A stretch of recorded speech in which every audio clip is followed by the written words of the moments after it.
Good morning on this Thursday morning of, seems like 100 days in quarantine. I hope you're doing well. This morning in our passage, the thing that struck me, has always struck me when I read this passage, is the interaction between Jesus and his earthly family.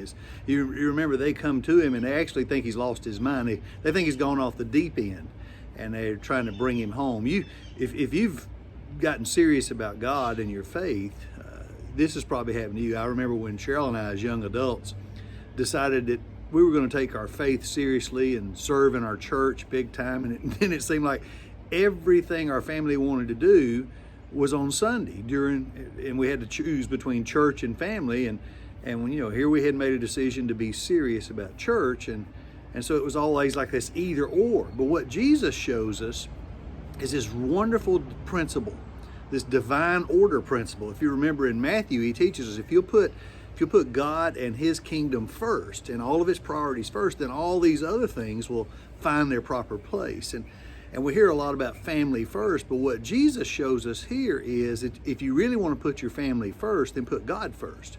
Because you remember what he says is, who are my family? Who are my mother, my brothers, my sisters? And they're the ones who are doing God's will with me. And it almost seems like an either or statement with his family. But it really is not. And what he shows us is if you put God first, then all these other things will find their proper place. And what we know from history is that at the cross, there's his mother.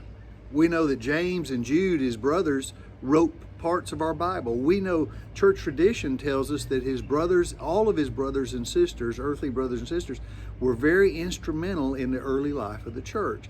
And so Jesus turned an either or into an and by simply putting God first and his priorities first. And by doing so, he put his family first, because all of his family ended up pursuing God and God's best.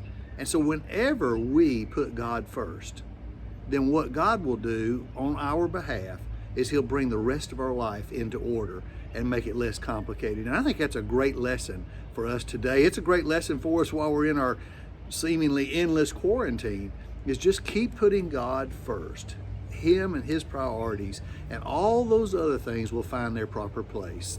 That really life doesn't have to be as complicated as we make it sometimes if we just constantly put God first. Just do your best to put God first. And I hope you find this encouraging today, and that's my prayer for us in the rest of this week, is that God shows us clearly his priorities and his way of doing things, and that we just simply do that, and that everything else finds its proper place. God bless you, and I hope you have a great Thursday.